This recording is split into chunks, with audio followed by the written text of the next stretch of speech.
ನಾವು ತುಂಬ ವರ್ಷಗಳ ನಂತರನೇ ವೆಕೇಷನ್ ಪ್ಲ್ಯಾನ್ ಮಾಡಿದ್ವಿ. ತುಂಬ ವರ್ಷ ಅಂದರೆ ಒಂದು 3 ಇಯರ್ಸ್ ಆಗಿತ್ತು. ನಾವೆಲ್ಲಿಗೂ ವೆಕೇಷನ್ ಅನ್ನೋದೇ ಪ್ಲ್ಯಾನ್ ಮಾಡಿರಲಿಲ್ಲ. ಒಂದ್ಸಲಿ ಮತ್ತೆ ಇಂಡಿಯಾಗೆ ಹೋಗಿ ಬಂದ್ವಿ ಅಷ್ಟೇ ಆಗಲಿ, ಮತ್ತು ಇನ್ನೆಲ್ಲಿಗೂ ಹೋಗಿರಲಿಲ್ಲ. ಸೊ ಕೃತಿಕಾ ಹುಟ್ಟಿದಾಗಿಂದ ಎಲ್ಲಿಗೂ ಚಿಕ್ಕ ಪಾಪು ಕರ್ಕೊಂಡು ಹೋಗೋಕ್ಕಾಗಲ್ಲ ಅಂತ ಹೇಳ್ಬಿಟ್ಟು ಎಲ್ಲಿಗೂ ಪ್ಲ್ಯಾನ್ ಮಾಡಿರಲಿಲ್ಲ. 3 ವರ್ಷಗಳ ನಂತರ ಮತ್ತೆ ಇವಾಗ ಪ್ಲ್ಯಾನ್ ಮಾಡಿದ್ದೀವಿ. ನಾವೆಲ್ಲಿಗೆ ಹೋಗ್ತಾ ಇದ್ದೀವಿ ಏನು ಅಂತ ಹೇಳ್ಬಿಟ್ಟು ಮುಂದೆ ತೋರಿಸ್ತೀನಿ. ನಾವು ಮಾರ್ನಿಂಗ್ 5 o'clockಗೆ ಮನೆಯೆಲ್ಲ ಬಿಟ್ವಿ. ನಾವು ನಮ್ಮ ಫ್ರೆಂಡ್ ಫ್ಯಾಮಿಲಿ ಇಬ್ಬರು ಹೋಗ್ತಾ ಇದ್ದೀವಿ.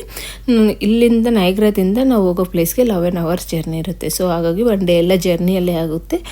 ಸೊ ನಾವು ಬಂದು ಎಲ್ಲಿಗೆ ಹೋಗ್ತಾ ಇದ್ದೀವಿ ಅಂದರೆ ಕ್ಯೂಬೆಕ್ ಸಿಟಿಗೆ ಹೋಗ್ತಾ ಇದ್ದೀವಿ. ಕ್ಯೂಬೆಕ್ ಸಿಟಿ ಅಂತೂ ಫಾಲ್ ಕಲರ್ಸ್ ತುಂಬ ಚೆನ್ನಾಗಿರುತ್ತೆ ಈ ಟೈಮಲ್ಲಿ.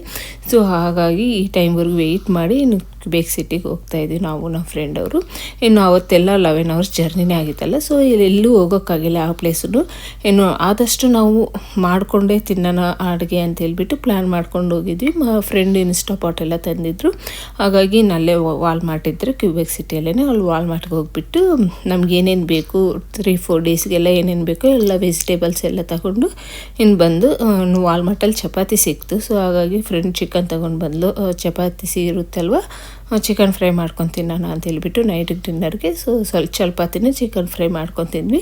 ಇನ್ನು ಇವತ್ತೆಲ್ಲ ಏನು ಫುಲ್ ಜರ್ನಿನೇ ಆಯಿತು, ಏನು ಪ್ಲೇಸ್ ನೋಡೋಕ್ಕಾಗಿಲ್ಲಲ್ಲ. ನಾಳೆಯಿಂದ ಕ್ಯೂಬೆಕ್ ಸಿಟಿಯಲ್ಲಿ ಏನೇನಿದೆ ಏನು ಅಂತೆಲ್ಲ ನಾನು ನಿಮಗೆ ನೆಕ್ಸ್ಟ್ ವೀಡಿಯೋದಲ್ಲಿ ತೋರಿಸ್ತೀನಿ.